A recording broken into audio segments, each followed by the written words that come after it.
यदि एसडीएम के पद पर पोस्ट होती हैं तो अचानक उनकी नज़र एक ठेले पर पहुंच जाती है जिस ठेले पर छोले भटूरे लगे हुए थे। निधि अपने ड्राइवर से कहती हैं कि ड्राइवर जी आप जाइए और इन्हें पैक करवा के लाइए, मुझे इन्हें खाना है। ड्राइवर इधर पैक करवा के लाता है और निधि को देता है। तो खाने में बहुत ही बढ़िया और टेस्टी होते हैं। तो वो एक दिन नहीं, 2 दिन नहीं, हर रोज़ नाश्ते के रूप में खाती हैं। जिस ढकेल पर छोले भटूरे बिक रहे थे कोई और नहीं था, अंकित था, जो एसडीएम निधि का पति था, जिसका 5 साल पहले तलाक हो गया था। तलाक क्यों हुआ, कैसे हुआ, क्या कारण था, जानिए पूरा सच। अभी तक हमारी वीडियो को लाइक नहीं किया है तो लाइक करिए, चैनल को सब्सक्राइब करिए और इस वीडियो को ज़्यादा से ज़्यादा अपने दोस्तों को शेयर करिए। ये वाक़या बरेली से 20 किलोमीटर दूरी रेंज पर था। निधि ये 4 बहन थी। अपने पिता की सबसे होनहार और होशियार लड़की थी। पिताजी 3 लड़कियों की पहले शादी करती थी। निधि का कोई भाई नहीं था। ये 4 बहन थीं। ये पढ़ने के बावजूद ये किसी प्रशासनिक तैयारी में जुटी थीं क्योंकि ये होशियार और सुंदर थी। इधर पिताजी बुजुर्ग हो चुके थे, काम करने वाला कोई था नहीं, तो वो लड़के को लेके चिंतित रहते हैं और लड़का खोजने लगते हैं और कहते हैं बेटा अब पढ़ाई बहुत हो गई, अब मैं चाहता हूँ कि जीते जी आपकी शादी कर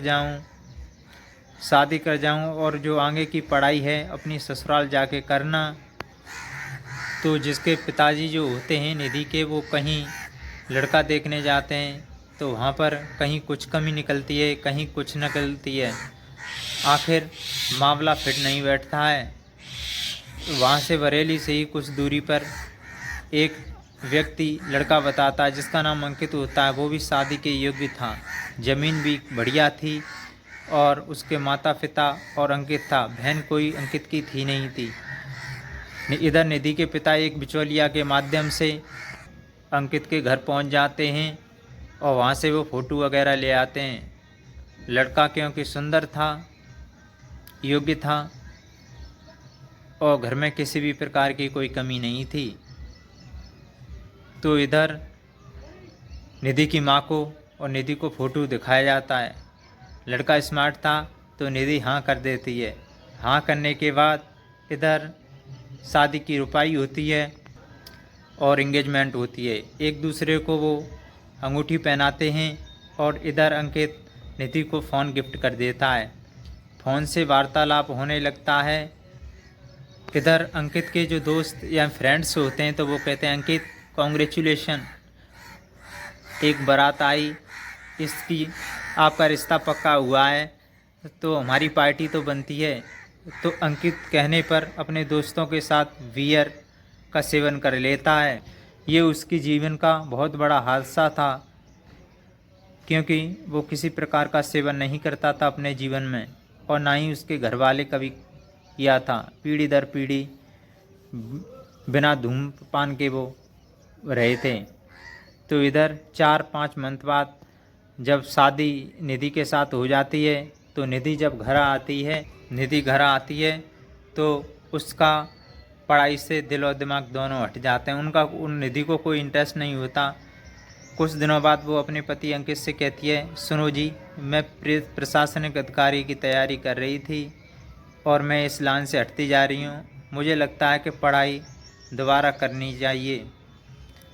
इधर अंकित सुनता है और वो बात अपने फ्रेंडों को बता देता है तो वो कहते हैं अब क्या करेगी। इधर अंकित भी निधि से कहता है कि जो पढ़ाई हो गई थी वो पूरी हो गई, अब रोटी बना और घर पे माता पिता का सेवा कर, अब तू कुछ नहीं करेगी। कुछ दिनों के बाद अंकित के पिता की हार्ट अटैक से मौत हो जाती है। मौत होने के बाद वो अपने दोस्तों के साथ इस तरह से घुल मिला कि मानो कि उनकी सोबत का असर उस पर धीरे चढ़ा। अब तो देर रात घर भी आने लगा और बात बात पर निधि को पीटने लगा और ताने देने लगा। निधि अगर कुछ कहती है उसके साथ मारपीट भी कर देता था। और दोस्तों से अब क्योंकि इसी बात पे लेके माँ भी टेंशन में रोती रहती थी, अपने पति की याद कर कर के रोती थी कि आखिर मेरे पति ने जो कुछ भी देखा था वो सब ये लड़का समाप्त कर दे रहा है। कभी एक ज़मीन का छोटा सा भूभाग बेचा और कभी कुछ। इधर निधि के पिता भी काफ़ी टेंशन में रहते हैं कि मैंने अपनी बेटी निधि की शादी में क्या कुछ नहीं किया, मेरी सबसे होनहार लड़की थी, उसका जीवन खराब हो गया। तो इधर उसके पापा निधि के पिताजी दिवाले जाते हैं और कोर्ट में तलाक के कागज़ डाल देते हैं। समाज में कुछ लोग अच्छे भी होते हैं, कुछ बुरे भी होते हैं। इधर कागज़ डाल देते हैं तो फैसला आता है, तो निधि का तलाक हो जाती है और निधि घर जाके पढ़ाई करने लगती है। 2.5 साल के पश्चात उसकी जो जॉइनिंग होती है वो एसडीएम के पद पर बरेली में तैनात हो जाती है, पोस्टिंग हो जाती है। जब एक दिन का वाक़या है कि ढकेल पर उसे निधि को भूख लगी हुई है, तो वो इधर उधर देखती है तो उसे कुछ नज़र नहीं आता। एक ढकेल आती है जिस पर कि छोले भटूरे लगे हुए थे। तो वो अपने ड्राइवर से कहती है कि इनको पैक करवा के लाइए और इनको मुझे खाना है। ड्राइवर जाता है और उन छोले भटूरों को पैक करवा लाता है, जो कि अंकित एक रेसिपी सीख चुका था। इधर उसका घर परिवार पूरी तरह से बिखर गया था। दोस्तों को कहने पर उसकी निधि होनहार लड़की जो कि अच्छी तरह से घर को लेके अपना नाम कमाना चाहती थी, वो उसकी पोस्टिंग हो जाती है। तो इधर उसके पास पैसा नहीं होता, आर्थिक तंगी आने लगती है। तो वो कहता है कि अब मुझे कुछ करना चाहिए। कुछ दिनों बाद वो एक ढकेल लगा लेता है छोले भटूरे की तहसील के जौरे। वहीं से ये वाक़या शुरू होता। अब तो एसडीएम निधि हर रोज़ उसके ड्राइवर से छोले भटूरे मंगाती है और बड़े ही चाव से खाने लगती है। तो एक दिन निधि के दिलो दिमाग में आया, देखती ही ये रेसिपी इतनी बढ़िया छोले भटूरे कौन बनाता है। तो वो जाके देखती है, ढकेल पर काफ़ी भीड़ होती है, तो वो अंकित को देख नहीं पाती है। फिर दूसरी बार वो साथ जाती है तो अंकित नज़र आता है। वो देख लेती है कि ये तो मेरा अंकित है, फिर भी उसके दिलो दिमाग मानने को तैयार। आखिर अंकित यहाँ आके करेगा क्या, उसने कभी जीवन में ऐसा काम किया ही नहीं है। तो ड्राइवर से अगले दिन बोलती है कि उसका नाम और पता पूछ के आना। तो ड्राइवर पूछता है, तो जो छोले भटूरे बनाने वाला था अंकित, उसने अपना नाम, गांव का नाम और पूरा वाक़या उसे बता देता है। जब एसडीएम साहिबा निधि अपने दफ्तर में फाइल चेक कर रही होती हैं तो वहाँ पर ड्राइवर पहुँच जाते हैं और सारा वाक़या उन्हें बता देते हैं। तो वो कहती हैं, हो न हो ये मेरा अंकित ही। तो दोस्तों उनसे कहती है, जाओ कह देना कि तुम्हें एसडीएम साहिबा निधि ने आपको अपने दफ्तर में, अपने चैम्बर में बुलाया है। तो इधर अंकित जाता है और मैडम भी किसी सरकारी वजह से फ़ाइलों में व्यस्त थी, तो उन पर नज़र नहीं देते। जो खलासी होता है वो उन्हें कमरे से बाहर कर देता है और वो डिगरे आता है। फिर ड्राइवर दूसरे दिन भी जाता है अंकित को लेवाने, फिर वो पहुंच जाता है। उस दिन उसकी आमना सामना हो गया था। अब अंकित के पास निधि के सामने कुछ कहने की कोई हिम्मत न पड़ी। डरा और सहमा हुआ था, अपने आप को ठगा हुआ महसूस कर रहा था कि देखो वारी किस्मत, मैंने दोस्तों के आने पर सब कुछ बर्बाद कर दिया। आज मैं इसकी बात मान लेता तो आज क्या से कुछ होता था। समाज में कुछ दोस्त सस्ते भी होते हैं, कुछ बुरे भी होते हैं। 4 अच्छे होते हैं तो 8 बिगाड़ने वाले होते हैं।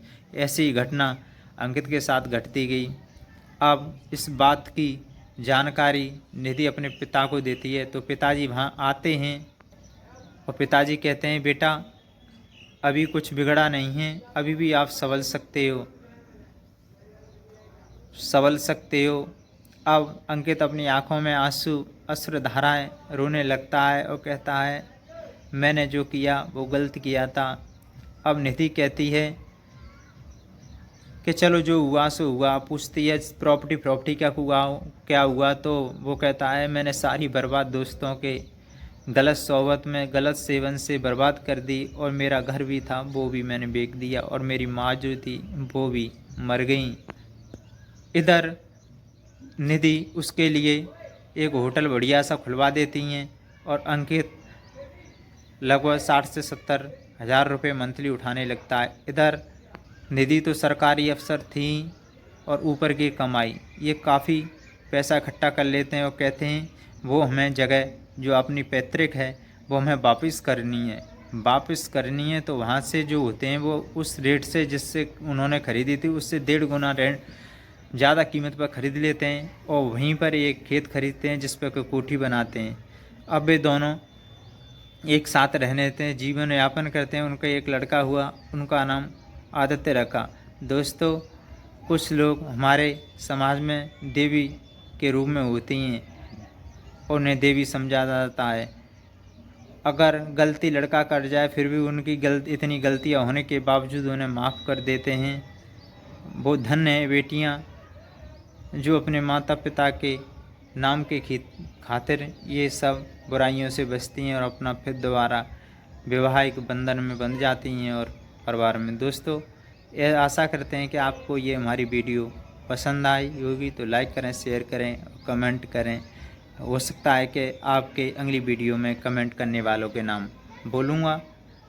मैं आपका आभारी रहूँगा। Thank you so watching time.